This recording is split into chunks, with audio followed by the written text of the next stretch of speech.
and welcome to our first Always Bonita Beauty Chats on the sofa.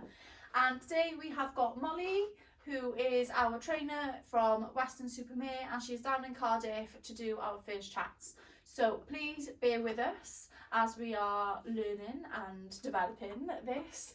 We've also got Nia in the background, say hi. Hi!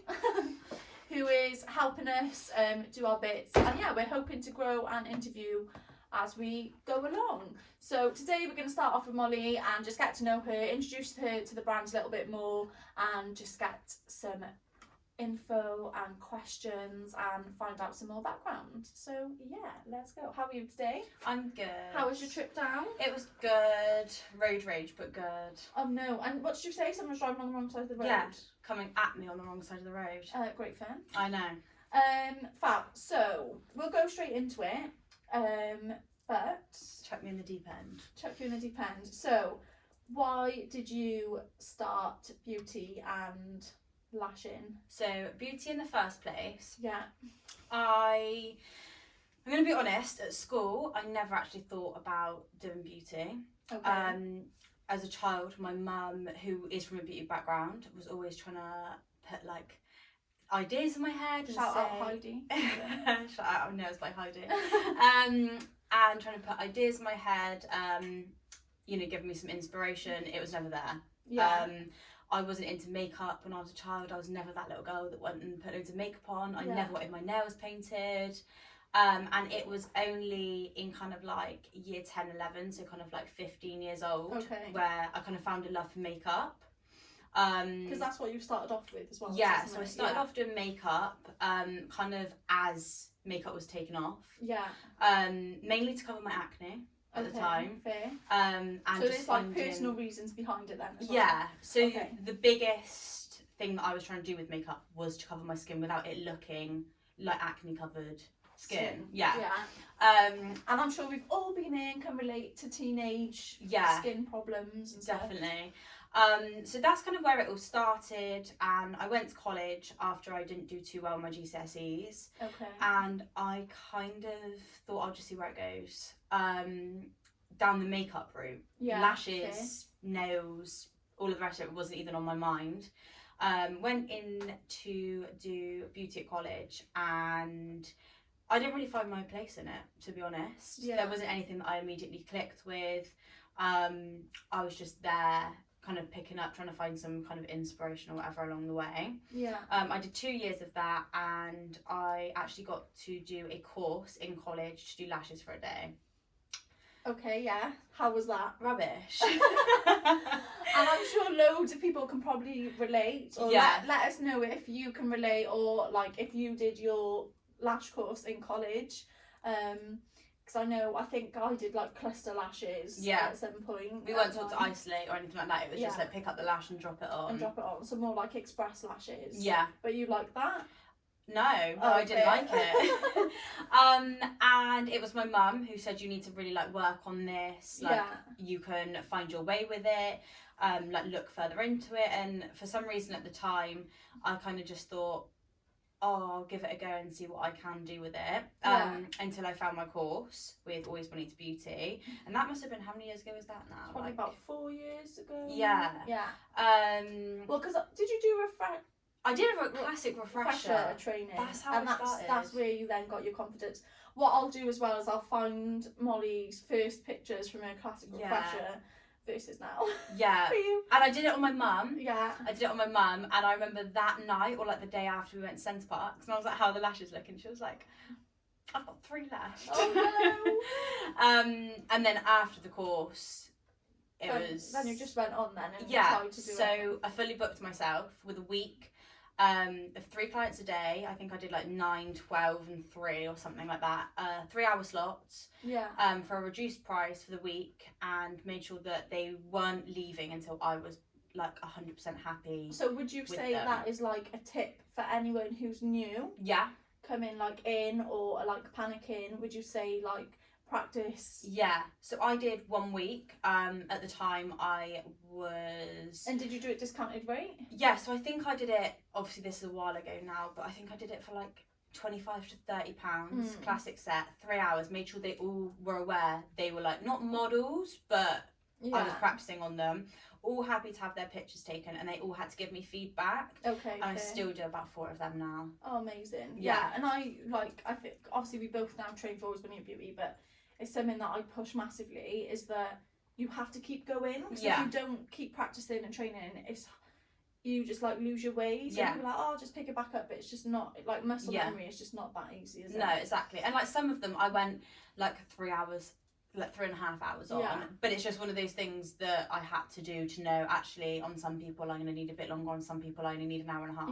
Yeah. But now you absolutely smash it. Yeah, so. I try. And you're super fast, and you're super good, and you're pretty much fully booked, right? Yeah. Fab. So that's basically how Molly's got into beauty, which is amazing, and I'm sure loads of people can relate to that as well. And then you've just stuck with lashes, and so again, kind of not fobbed the makeup off, but moved. So makeup was massively Friday, Saturday base. I mean, I suppose there is like the bridal route you can go down. That wasn't something I was massively interested in because of the stress, the travelling. And again, I never really sat and thought about it because there was such a wide variety of things that I could look into with lashes. And things that I felt like I could go into, that people wanted lashes Monday to Friday. People don't want makeup necessarily like, Monday to Friday, that I found. And then the thing is it just proves though, so like anyone that is maybe doing makeup, is maybe doing nails, that you can like switch up, or you can have treatments and go ahead and do further training in other treatments that are still beauty relevant, and like find your passion in that over like what you were originally doing or aiming for, basically. Amazing. Fab. So what would you say are the 5 things that now motivate you? Okay. Or like inspire you? I'm going to be straight with the fact that when I started lashing, it was massively a money earner. Yeah. It was a money earner. I set myself a target, actually. Before I went full-time with lashes, I set myself a target to be earning what I was in my old job in a week. Yeah. And so anyone leaving full-time work to come and do this, that is number one good tip, is to set yourself what do you need and want to be earning profit-wise per week. Cool. And then I kind of found out that I could be making over that in a day. Amazing. And it was a no-brainer. Like, it was just a no-brainer. Slash your number one. Money. And I know money's not everything, but you have to think about it. And then number 2 is flexibility. I hate being told what to do. Okay. I've got like a thing of it at school, in college, anyone who's watching the new moon school and college. Hours. Yeah, I hate being told what to do.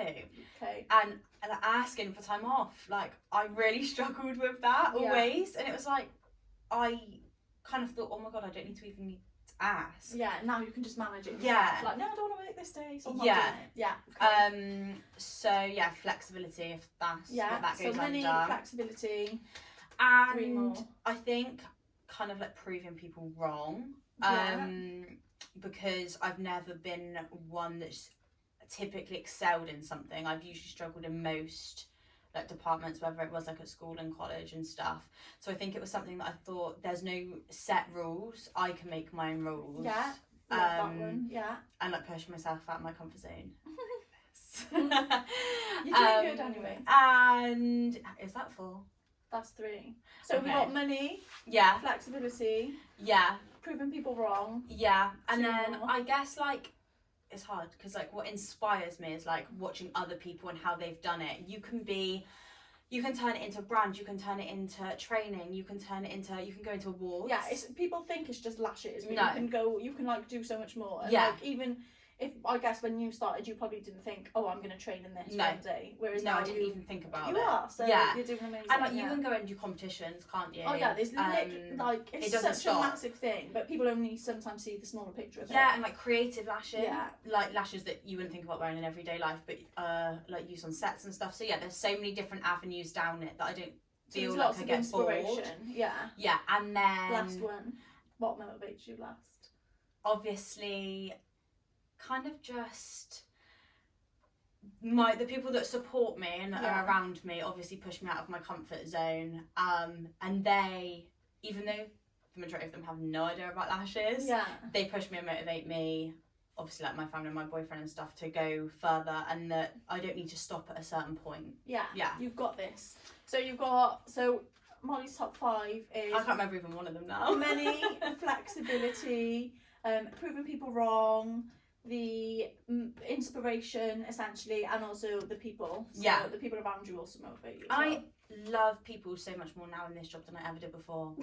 I know it sounds bad. I'm like that. I hate people, but I like people. But I like not finding people. And it's taught me that like there are so many people I really get along with. Yeah. But it really like allows you to like see different personalities and learn perspectives.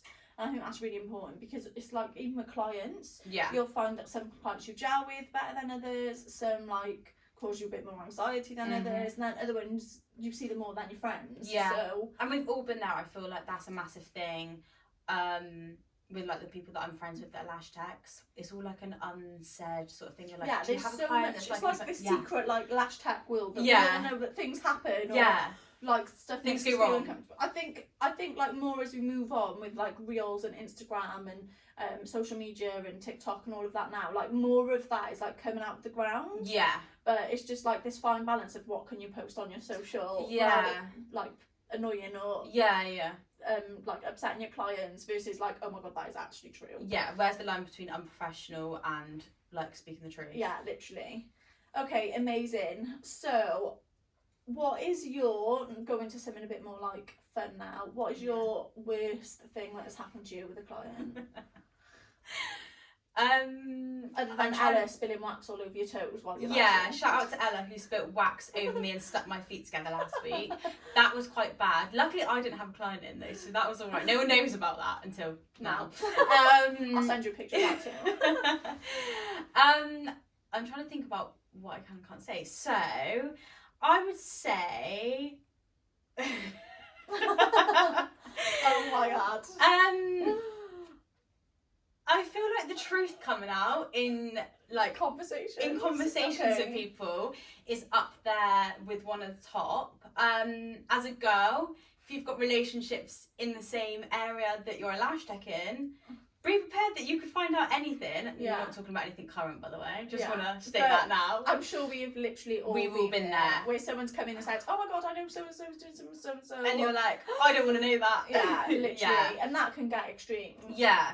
And uncomfortable, so. Yeah. I would say the worst time that my heart's actually dropped whilst doing a client would be whilst my client scared me whilst I was waxing her eyebrows. Oh my god. Made me jump.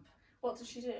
Yeah, the wax was all over her eyebrow. Yeah, but why? Because she jumped, she just went rah like that. What? Yeah, I know, but I said, why did you do that? Why would you do that to me? Client, if you're watching, don't do that. Yeah, she knows who she is. Oh my god. Yeah, that's got to be up there with like my scariest. Yeah. Because people always come and they say, oh, I'm so sorry I'm snoring. I don't care. Yeah. I don't care about you snoring. I don't care about you coming and ranting about life. Like that stuff don't bother us. Yeah. It's more of, so did she still have her brows left after the situation? Yeah, there was definitely a slit in it that we just had to play off. Oh my gosh. But yeah, I'd say that that's probably the moment my heart dropped the most. But there's been a few stories. Fair. So we'll have to catch up with Molly on those again. Molly's horror stories. Molly's horror stories. So another thing that we're planning on doing is obviously coming down and seeing your beautiful salon. Yeah. Which you are home based, right? Yeah. So you're home based, but it's more like a cabin, not a cabin. It's like a salon. Yeah. A big salon or a big cabin. Yeah.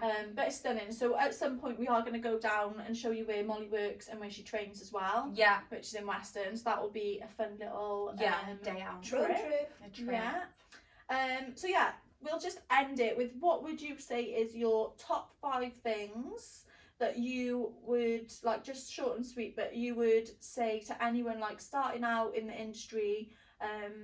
So say you had, new girls that have just trained with you, and you want to give them like 5 top tips on like how to go forward. Okay. Number 1. Yeah. Fake it until you make it. Fair. That's like my life motto. Nobody's as confident. Nobody's as confident as they think, or you think they are. Yeah. Or as they think they are. Whatever. Fake it until you make it. Do not be afraid to advertise. We all start from advertising. And I always recommend, like here, I don't know how you feel about this, but I always think like, do your like family and friends are the best to get started, but then the worst to carry on with. Yeah, In yeah, like that's actually really true. in like this really weird way, because they're Yeah. always like great at supporting you at the My start. mum's my worst client. So She is my worst client. but yeah, okay. So fake till you make it, advertise. Yeah. And I would say number 2 is don't stop. Fair. Because you will want to at some point. Yeah. I don't know any person who's done anything, not just lashes, that hasn't at some point thought, oh, it's going to be so much easier to stop. Whatever, yeah. Whether that's like a sport, lashes, beauty, anything, Yeah, a fair. degree, you want to stop at some point. Keep going.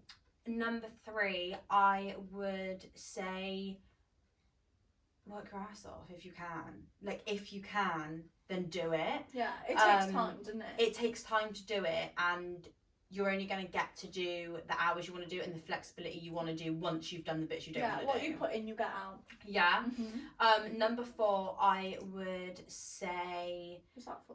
What was that for? That might... I've got 4 on my fingers. I was like, go on, keep going.